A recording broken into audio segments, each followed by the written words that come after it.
Okay, I was hoping that if I put those questions up on the slide, y'all might peek at those before class started and ponder them.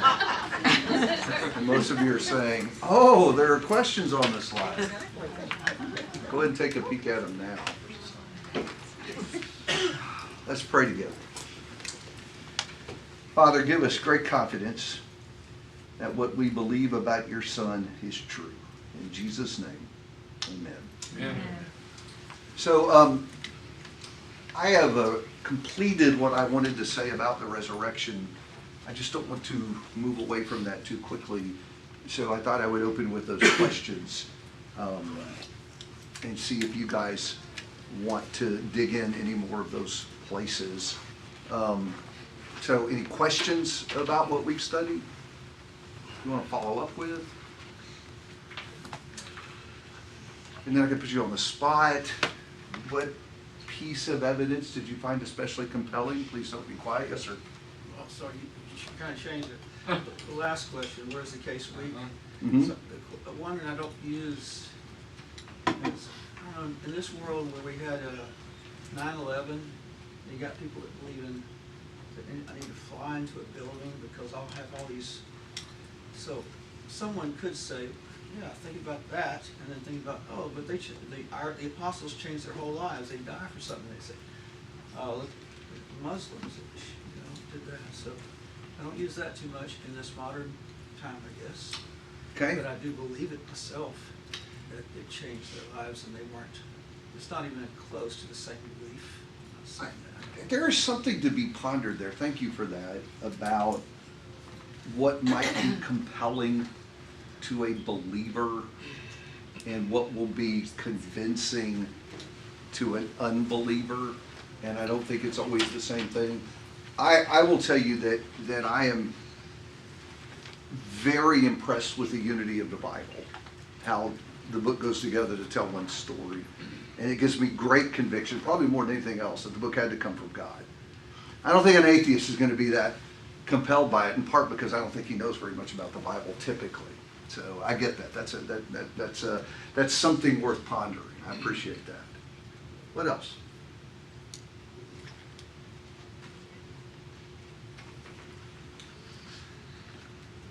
How easy it is to poke holes in the people's other cases. Not that ours is weak, but that theirs is so weak. Thanks for saying that, Cole.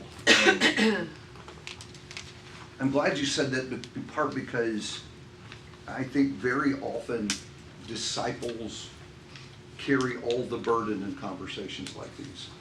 And everything is ours to prove, including I gotta prove that the other guy is wrong in what he believes, and I gotta prove I'm right in what I believe. It's like we're always the defendant, we're never the Prosecutor. Right? Yes. That makes sense, knowing you're a Parsons. And I really do think, I'm trying, he's thrown me a curve because I would so much like to go down this path a long way. Sorry. No, it's okay. I do think we forget that people who reject God and the Bible and Jesus also have something to prove. There is evidence here. And so, for example, take the biblical record. If someone's going to say, well, you can't believe what they say, what should we say? Why not. You prove it. Exactly, and I don't think we do that. So, oh, well, let me show you why they're really reliable. Wait. But see, they've taken a position. They have made an argument. The disciples are untrustworthy witnesses. Okay, well, tell me about that. Well, what don't you believe that? And I think the vast majority of time, what's the answer to that question going to be? I don't know.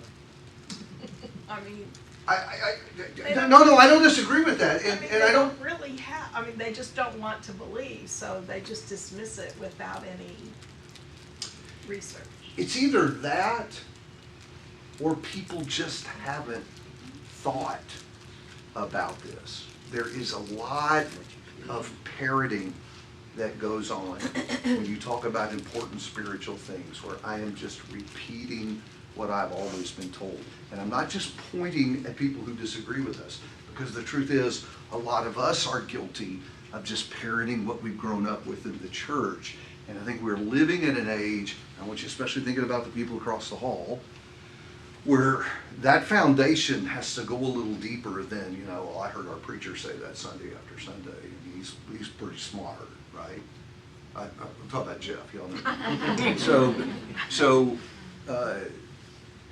But on the reverse side of that, they have something to prove too. And I think simply asking for evidence, I try to use this question all the time when I talk to you. That's interesting. What led you to that conclusion? And sometimes you can actually bring people to faith just by asking them to give evidence for what they believe. And I'm going to say this, it's not going to sound right, but I don't tend it the way it's probably going to come out. It exposes them. It exposes them to the fact that they don't really know what they believe about the most important stuff. So thank you for that. Yes, sir. I have a book in my library, you probably have it also, Alleged Discrepancies of the Bible. And there are thousands of so-called alleged discrepancies of the Bible. And this book gives proof, if you will, evidence for these so-called alleged discrepancies. And of course, the resurrection is one of those, with the many so-called claims that people say you cannot believe the Bible. Right. But the resurrection, of course, lies at the very heart of our faith in what we believe, and that's why it's so important. I absolutely agree with that. I think that's right, and why we've leaned so heavily on that in this class. With high school kids, we try to do a couple of things in terms of evidence. Creation, origins, we try to deal with that question. And the Bible, how do you know the Bible is the Word of God? We try to deal with that question. But the other one is this: what do you believe about Jesus? Why do you believe about Jesus? Let me just say this for the benefit of the parents and grandparents in here who have kids across the hall. Their class is a little behind this one because Wednesday is shorter. That extra 10 minutes is really a big deal. And so the other reason is we're walking this pretty slow with the kids. But by the time we're done, and I've told them this, I want them to be able to make the case. In fact, I've urged them to create a bullet list on a blank page in the back of their Bible or in the notes section of their phone to really have a bullet list they could pull up and run down when they're talking to someone about this. You will help that process as a parent and grandparent if you were to say, so, what do you think about the resurrection? Believe Jesus really died and rose from the dead? Prove it. What's your evidence? How would you defend that? And see how they do, because you love them. And you're going to be nicer to them and more generous with them than the guy in the student center who's an atheist who delights in going and destroying Christians, right? You want to get them ready for that conversation. Can I suggest you go a step further too and expose them to these false teachings and say, okay, well, what if I told you X, Y, and Z? Yep. How would you, Absolutely. so they don't accept the premise of my argument and actually go to it from there. So, I thank you for saying that, Troy. And again, you're like coal. You're stirring my brain. Now I got to think, how long do I want to go down this path? If you will get on YouTube or TikTok, look up a guy named Frank Turek.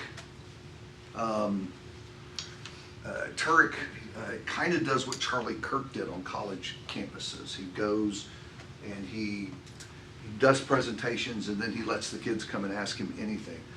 I periodically show Turks videos in class because I want the kids to see live interaction between an unbeliever and someone who at least believes the fundamentals that we do. And it's utterly fascinating, right? Because a lot of the data they collect online, it looks the other way. It's very typically one-sided because it's just the atheist presenting his case. It's fascinating to see an atheist and a believer go head-to-head and really exposing how weak the other case is. And those are really, really great opportunities to do that. And it's young people, like them, who are coming up and asking the questions and putting what they believe to the test. And very, very useful tool. And I really like kids to get familiar with online resources that affirm their faith rather than undermine it. And that's let me tell you, pedophiles and pornography are a big problem on the internet. And I know we fret over those. But unbelievers are probably the biggest threat. And I don't think we think enough about kids asking a question, feeling like I'm not supposed to ask this question because I go to church or my dad's a preacher. And so where do they go when they have a question? Google or YouTube. The vast majority of the time, it's not going to be what you want to be. ChatGPT now. Oh, yes, but see, I am so not that guy yet. I have discovered a couple of things about ChatGPT. Do y'all use that? Yeah, but it's interesting, if you ask what do I have to do to be saved, it's right on. Yeah. It's giving some really good spiritually based. I'll double check, and I've been shocked at Yeah. how close. Have y'all, did y'all hear the case in the news like a month ago about the kid who was urged to commit suicide following a chat bot on ChatGPT? Okay, so I'm really embarrassed to say this, but that story, when I heard it, I thought, oh, ChatGPT, I should probably take a look at that. And so for the last month, Heidi and I have just had our world rock and discovered, I told the other day, I said, look at this. You can type in menu for a whole week and there it is. And I said, do a menu that says menu without salmon or broccoli. Boom, there it is. There you go. And so I'm really embarrassed because I'm thinking y'all probably already knew all of that. And no, didn't know any of that. I haven't even thought about the spiritual implications of that. But someone ought to be talking about that, right? So anyway, thank you for that. One thing that, not to derail the conversation, but I don't know so much that my girls have run into people that are atheists, but they do run into friends that are in other religions, and they'll ask questions like, well, what is, a friend will say, well, what kind of Christian are you?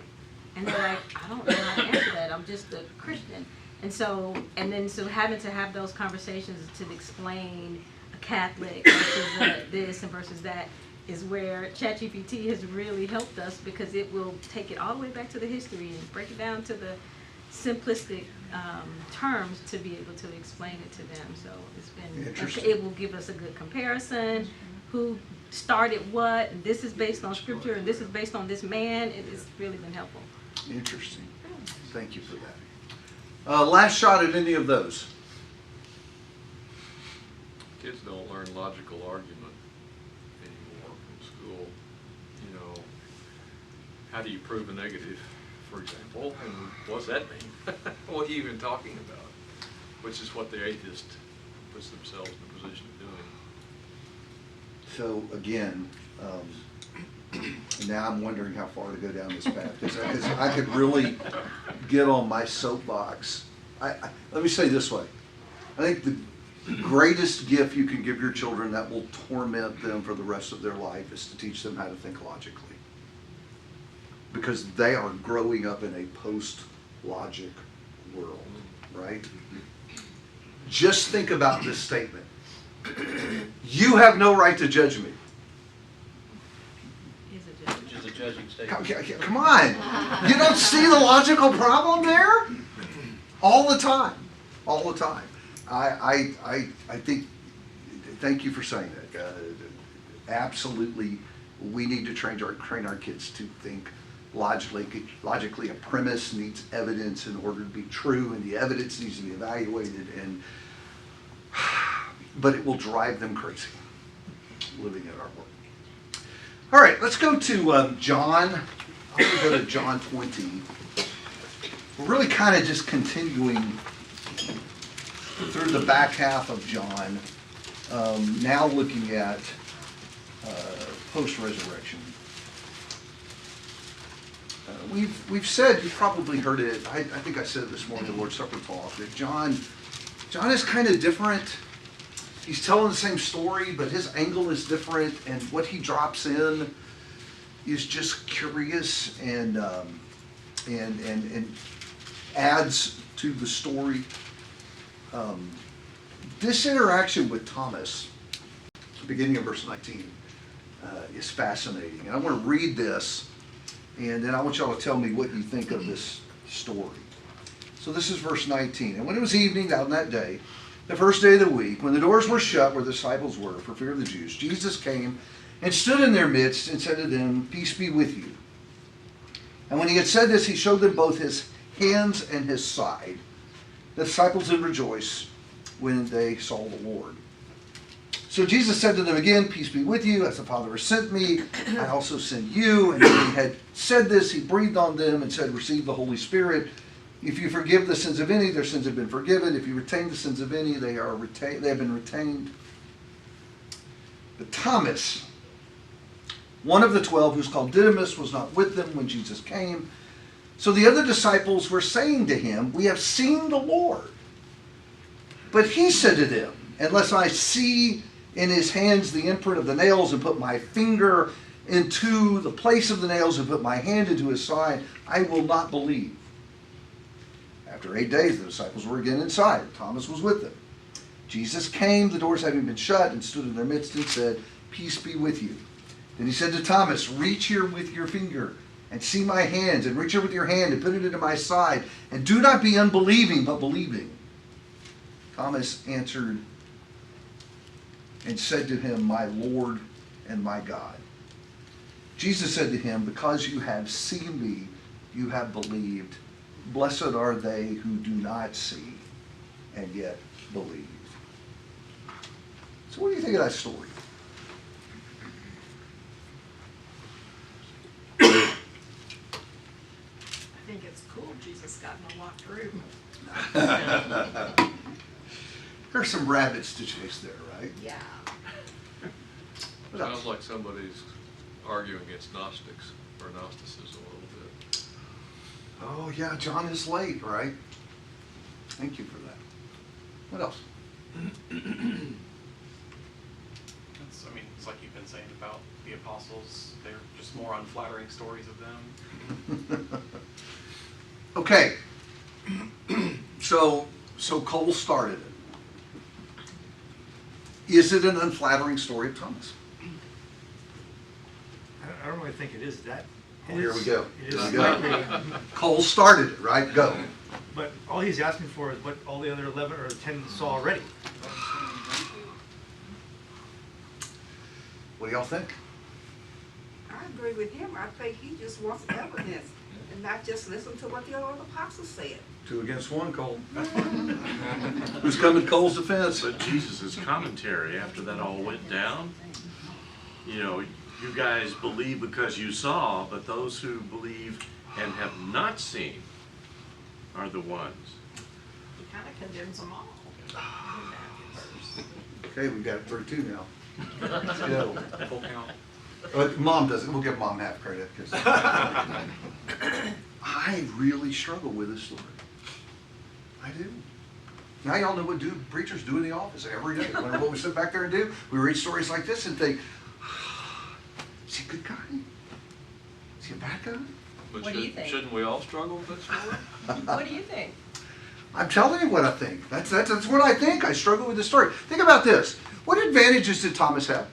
I mean, even over the other apostles, what advantages did he have going into this situation? He had been with Jesus for 3 years. So think about what that means. He had been with Jesus. He's one of the 12, which meant what for him? Unpack those advantages. Seen all the miracles. He has seen all the miracles, including Raising dead. he knows he has power over death. And he also told him he was gonna rise from the dead. He had no. He had heard Jesus say, we're going up to Jerusalem and the Son of Man is going to be put to death and on the third day I'll rise from the dead. By the way, I don't think they ever heard on the third day I'll rise from the dead. Because I think when Jesus said, I'll be put to death, they're saying, nope, that is not happening. That is not how the story is going to go, right? They did learn to just keep quiet about it, but listen, when Jesus calls you Satan, I think that says, ooh, that's a sensitive place, don't go there. And they started being quiet about it. Yeah, what other advantages did he He's have? got 11 friends. Well, I guess here he's got 10 friends, right? His brothers came to him and said, he's alive.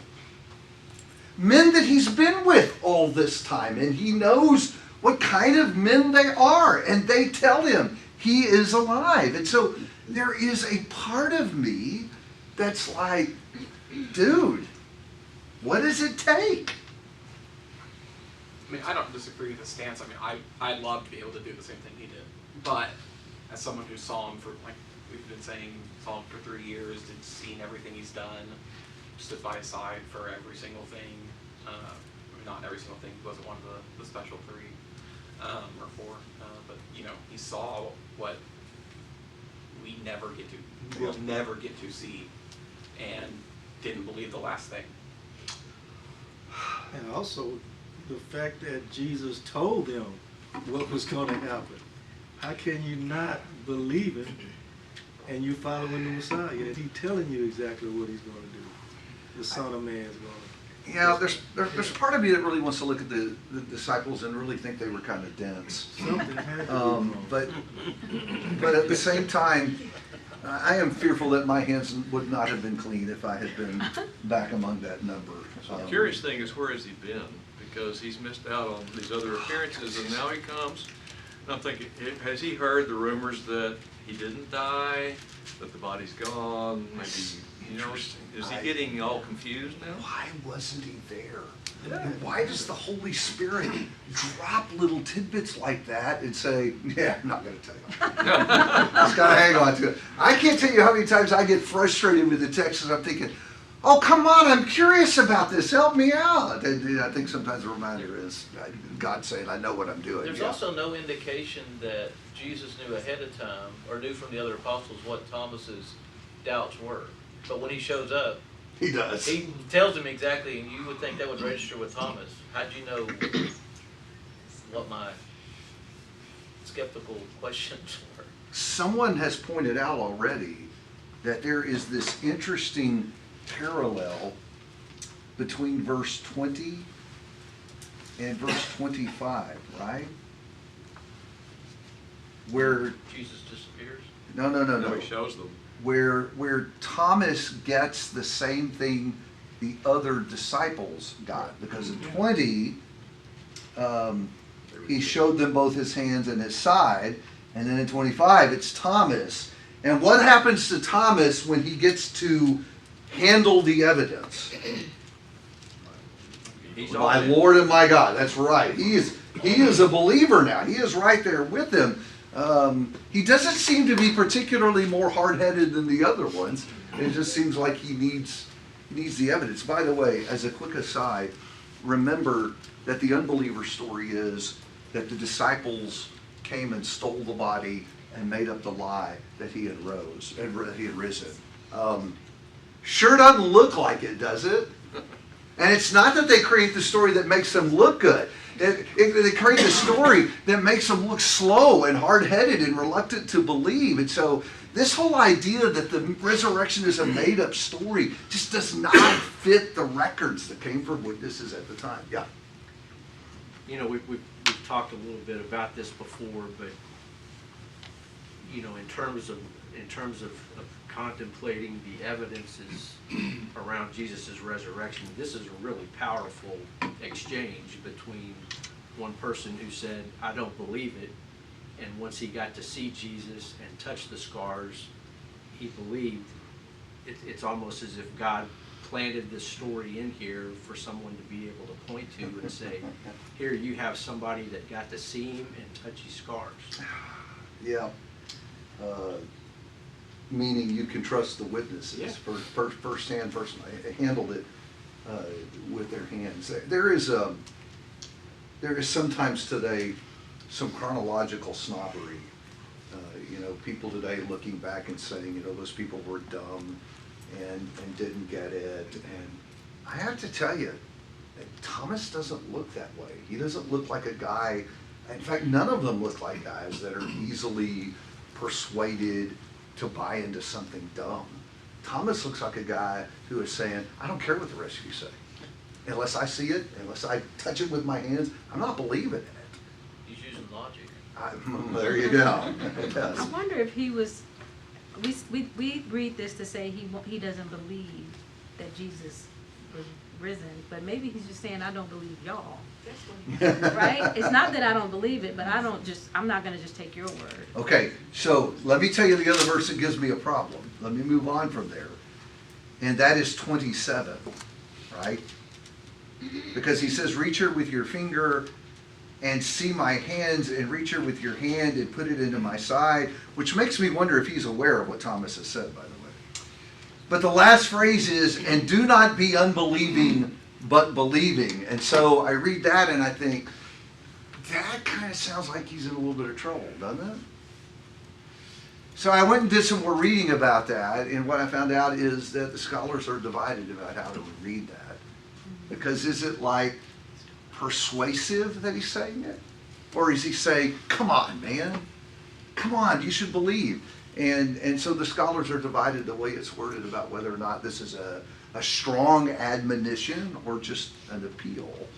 So we're not really even helped there with the language, right? So Thomas is an interesting story. My sister asked me, what do you think? I don't know. Not sure about Thomas.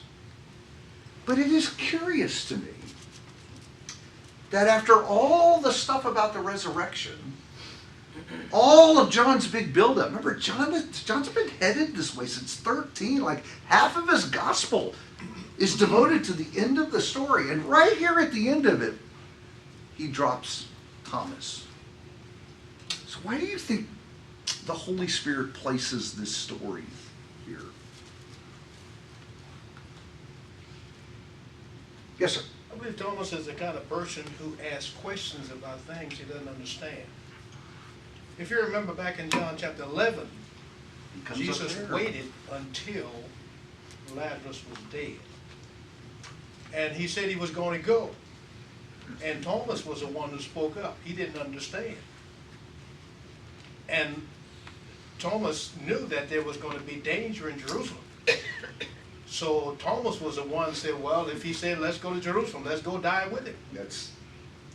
And if you also remember, in the upper room statement, remember when Jesus says he's going to go away. He didn't understand that. And of course, Jesus got on him. He said, how long have I been with you if you don't understand? But Thomas said, I don't know where you're going. Where are you going? So he was asking questions. I think we should do the same thing about things we don't understand, things that may not be clear to us. That's the kind of person that Thomas was. Think about, I'm sorry, jump in. Thank you. Jumping in on the Lazarus story, sure, Thomas had seen him bring someone else back to life, but then if he has power over death, then why didn't he just not die to begin with? Yeah. And we do have to remember that at this point they're still in the dark. Acts 2 is the turning point, guys. It isn't the crucifixion. It isn't even the resurrection, because I think they're still not clear after he rises. Okay, why did this happen this way? Because again, this is not for a moment how they imagined the story would be. Acts 2 is where it comes together, right? The Spirit reveals the story of them. Look at the last little bit of the chapter 20. This is verse 29. And one of you commented on this a minute ago. This is Jesus' response to Thomas. Thomas says, my Lord and my God. Now he's with them. Jesus said to him, because you have seen me, you have believed. Blessed are they who did not see and yet believe, right? But then watch. Because verse 30 says, therefore, many other signs Jesus also performed in the presence of his disciples, which are not written in this book. But these have been written so that you may believe that Jesus is the Christ, the Son of God, and believing you may have life in his name, right? So what does 30 and 31 tell us? That's why the story is there. That's why the story is there. First of all, it tells us records are being made, which is a vital piece to all of this. From the very beginning, there was concern about, we got to write this stuff down. We've got to preserve the story and pass it down. And the other thing that I think is really important here is that Jesus said, when you read the records, you will believe. Meaning, you don't have to touch his hands. You don't have to see the spear places, the spear puncture in his side. The records will be sufficient to produce belief. Right? And Yes, don't sir. forget, Jesus prayed, not only for the disciples, but For all. those who would believe the word of the disciples. Exactly. That's right. That's what we just read in John 17. That was our reading this week. That's So right. Thomas is kind of the foil for Nathaniel in chapter 2, who says Jesus is the Son of God just because he saw him sitting under a tree someplace off. What a contrast to those two. Yeah, exactly. Exactly. And I wonder, too, if the story doesn't sit here because God understands the struggle people will have to embrace the story. That people will have to consider the evidence and be brought to believe. You just shouldn't embrace any story from anybody who says, I was dead and I rose, right? That's a bizarre story. That doesn't happen. When Oral Roberts did that up in Oklahoma, did any of y'all become a follower of Oral Roberts? Yeah, I was like, okay, where's the evidence? I need to see the evidence before I believe a story like that. And I think it's interesting to me that while we are always accused by unbelievers of having blind faith, I'm thinking, have y'all read the book?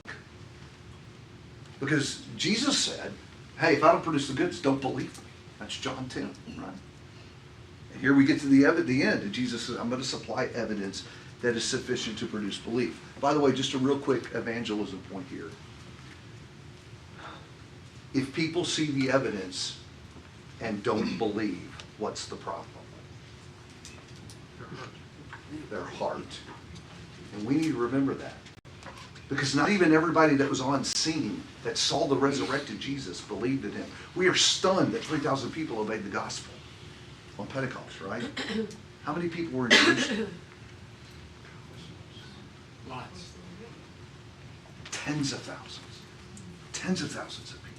The truth is a little small segment embrace the gospel.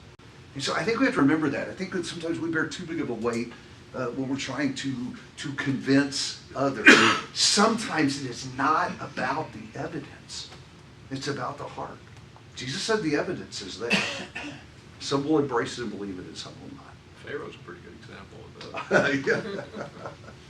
Interesting character. I do want to use this as an opportunity to talk a little bit about our own doubts. Let me just pitch the question to you, and we'll brainstorm this a little bit.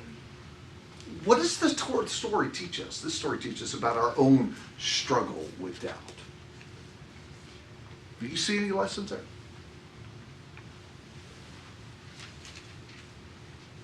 Well, it's not unique to have doubts. Keep going with that. Run a little further. Well, you're giving examples of people that said they had doubts. That's actually well timed, because that was going to be the first thing that I put up here on my slide, is that we need to anticipate that this is not an uncommon struggle. I won't ask you to raise your hand, and I don't want to dig into your private struggles, but my guess is if I ask you, have you ever had any doubts about the things you believe as a Christian, everybody in here would say that. Yes, I've struggled with doubts. A lot of us, y'all remember struggling when you first got away from home? Like the first year or two of college? And you started wondering, am I just doing this because mom and dad? I mean, I was 1,000 miles from home. I was around a bunch of Christians who would tell on me. That certainly was a factor. But you know, you got that independence. Mom and dad are a long way off, and you're making your own choices about this stuff now. And if it's not then, maybe later in life, where where maybe mom dies, or you have a friend that's tragically killed, some terrible thing happens, and it just kind of makes you wonder, where's God? Why did he let that happen? Why does a 40-year-old guy, faithful preacher, capable worker in the kingdom, get ALS and die? Why does that happen? Why does Matt die? And it upsets our faith and it makes us struggle. And I guess we shouldn't be surprised about that. Because Thomas is wrestling with doubts here. Is he alone? Did the other guys wrestle with doubts? Remember that father whose son he healed, and then he said, "Do you believe?" He said, "Lord, I believe, help my unbelief." That's always been a very poignant point to consider. Thank you for that. Anyone else who comes to mind? We all the apostles had doubts. They ran before the death happened. They did scatter, yes, sir. You know, and Thomas might not have been the only one that he spoke up first, of course, because I think they all believed they were looking at a ghost. So Jesus said, "Put your hand in these wounds," so he could identify himself. Thank you. Anybody else come to mind? Abraham. Sorry? Abraham. Oh, go way back. Thank you. What about Peter? My favorite doubt story is not Thomas, it's Peter. And I'm thinking about the water incident. Remember? Took Where his in- eyes off Jesus, that one. Yeah, when Peter says, Jesus comes to walk on the water, and Peter says, "If it's you, let me come to you." What does Jesus say? Come on. Okay, now here's the deal. Which step was the hardest step in that story? The first, thank you. It would be getting out of the boat. And the first, but you would think when you stepped out, he was a fisherman. How many times did he fall off the boat in the water, right? How many times, right? And when he takes that first step out and he doesn't sink, dude, would you not be a believer forever? And he's doing it. He's walking on the water. And then what happens? He is scared. Yeah, doubt.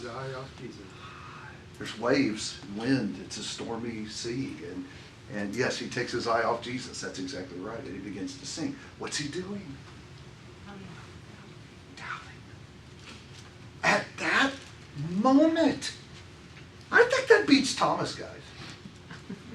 As Peter is doing a miracle, he doubts. I do not get that. I'm so glad he is in the Bible, because it gives me some hope that there's hope for me, because yeah, he just seemed to bungle things all the time. And so I think that this is a weird thing. I want you to think about this.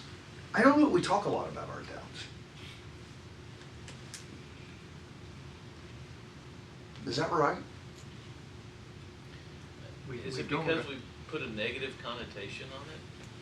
And follow me here, where I'm trying to go with that. So when I doubt, sometimes it forces me to go further into the Word to figure out what's going on. I mean, so in the example of Peter, he's walking, then he has doubts because he's paying attention to the waves and the wind and not to Jesus. Sometimes when we have doubts, we're paying attention to all the stuff that's around us and not focused on, in this case, the Word, and getting more involved in our personal study and helping our doubts. It's Sunday clothes. It's Sunday clothes. We come together with each other like this, and we put on our Sunday clothes. We put on the facade that we want everyone to see. And we don't show what's really on the inside. And that might be doubts and uncertainty about the things I believe. Can I tell you who really does that? The kids sitting across the hall. And I know that they do that because I ask them about it. If I ever am doing work with a church and I can get their kids off by themselves without somebody keeping an eye on me, I will ask the kids this question. If you begin to wonder if God really existed, is there an adult person in the church you feel like you could go talk to about that? That's an interesting question to ask kids. Because they think, I can't tell people that I'm not sure God exists. I can't say that. It's bad that I feel that way. I think that we have neglected something really important here. So I wrote in my notes, and y'all throw rocks at me if you think this is completely wrong. I think we need to normalize doubt with kids. Does that make sense? And do you buy that? We need to normalize doubts with kids. Yes? And what is the difference between doubt and questioning? They're cousins. They're cousins. The part of the problem here is that doubt runs on a spectrum, right? I mean, there's the guy that's about to lose his faith and fall off the cliff, and there's the person who says, wow, that stuff in Psalms about dashing children's heads against the rock, that kind of bugs me a little bit, right? So there's this whole spectrum here. And let me say this too. I think that doubts can come from a bad place. I think sometimes people use doubt as an excuse because what they really want to do is party, and instead of saying, well, I just come get good drunk with my friends, I'm just not sure there's God anymore. That's a different kind of a problem. But I think that we need to say to our kids over and over and over again, y'all have heard me say this, it's okay to have questions. It's okay to have doubts. This is the safe place where you can come and talk about them. It's okay to express them. I really try to do that in Bible class with the kids. Make them feel safe, really honestly answering a question. I'll be honest though, I don't know if we're going to get there in the church building. Okay? So can I give you a suggestion as a mom and dad, a grandma and grandpa, working with the kids back here? Prod your kids about the fundamentals. Ask them, you think a dead guy really rose from the grave? You really believe that? Like 100% do you believe that? I ask the percentage question all the time. You believe God exists? Where are you at? Like are you 90% sure God exists? Are you 110% sure? Where are you on that? And then, no matter what they say, ask them to give you their evidence. Why? Why do you believe that? Why do you think that's true? I'm not going to sell out the kids. That was an interesting exercise when we did that across the hall. What's your evidence? How would you prove that? You ask them. Yeah. I think it's hard to have a conclusion if you don't have something within that spectrum of doubt or questioning or curiosity. I think it's part of what he gave us, right? He gave us that. Yeah, and can I say this? I'm trying to measure in my brain tonight. Y'all challenged my brain to think about some things as we're going through this. Can I say that I'm probably concerned about my faith if I've never doubted anything? What is your faith? If you're not, I'm wondering about just that question alone, right? You're not questioning what that is. Right? You're not curious about what your faith is, right? So if you're not critically thinking. I think that's right. I think I buy that. And so I think we want our kids to think critically. And look, you're going to be able to do that a whole lot better at home than I could do a Bible class. You know how many people are in that class across the hall? Like 25? I mean, if we get any more teenagers, I don't know where we're going to put them. Have to have an auditorium class for the teenagers, Craig. Put them back in this room. It's a full class. And so I'm kind of doubtful that I'm going to have a kid that's just going to have his open heart moment and say, yeah, I'm not sure God exists in front of all of the crew that's in that class. But you can nudge around that at home, and I really, really urge you to do that. Yes, sir. I believe that God designed this life so that faith would be required. We walk by faith and not by sight. So there will always be some doubt, and he designed it so that you would not know everything. And it's required to just have faith. And so there will be some doubt, and everything can be proven. You've got to walk by faith and not by sight. Depending on what we mean by faith, I'm with you. I think that there are things that have to be accepted by faith, just never blind faith. Right. Faith that's always embraced for a reason. Let me quickly throw this second word up there. In fact, I'll just throw the next two up there, and we'll see if we can get through a little bit of this before we're done. The other thing that has to be done with doubts is they have to be addressed, right? And to do that, you got to put them on the table, right? And so a couple of thoughts about that. As a parent, or grandparent, you gotta really work on your no freak out face when you're talking to kids about stuff like this. Because if you press hard enough and develop that safe zone where kids can talk to you about what they're struggling with, they are totally gonna be looking at you when they say, okay, I don't know if I buy this resurrection thing. Dead bodies don't come back to life. And what you do with your face in that moment, and what you do with the tone of your voice in that moment is very, very important. Because it will make them decide in that moment if they will ever bring this subject up with you again. And a lot of times we're so worried, my kid's becoming an atheist, that we freak out and are thinking, oh, we cannot talk to dad about that. Don't go there again. So that's not the message. Now, I am okay if you are freaking out on the inside, because I'm probably going to be right there with you, right? But it's got to be on the inside. On the outside, deadpan, great. I'm glad you brought that up. This is a safe place for us to sit down and talk about that.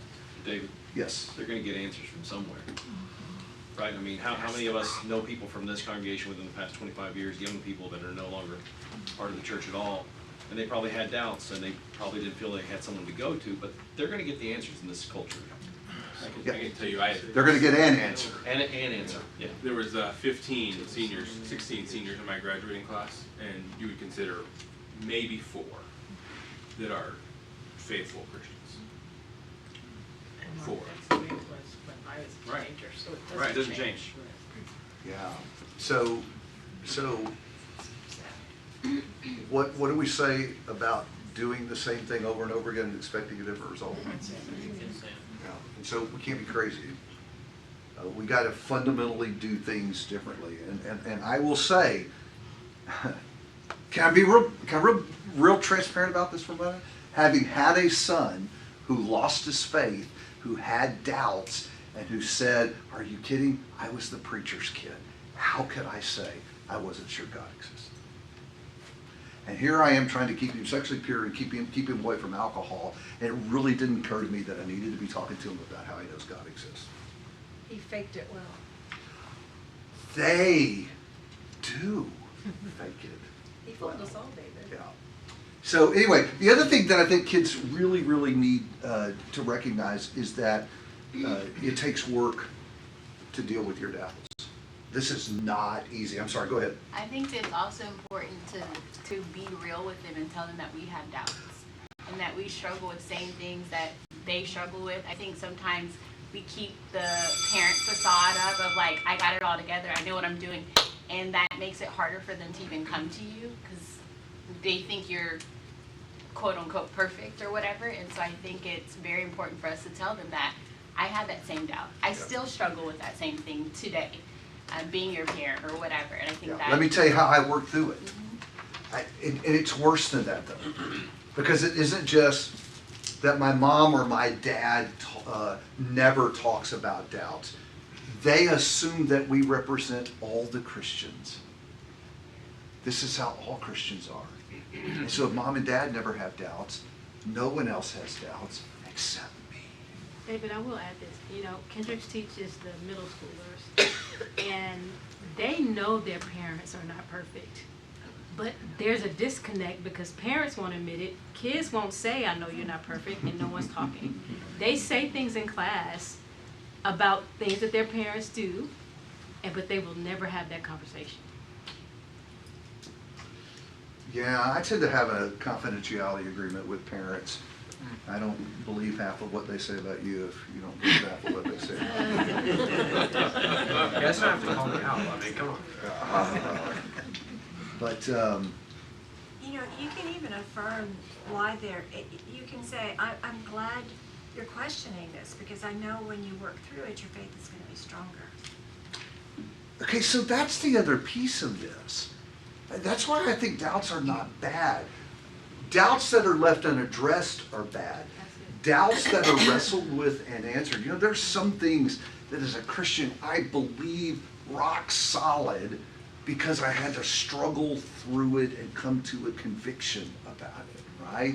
And that process of being unsure and afraid because you're unsure and then digging in and doing the research and becoming convicted about it, that's the difference. So, Paul tells Timothy in 2 Timothy 3, he talks about the things you have been taught and the thing you've become convinced of. And those are two different things. Okay, thank you for that.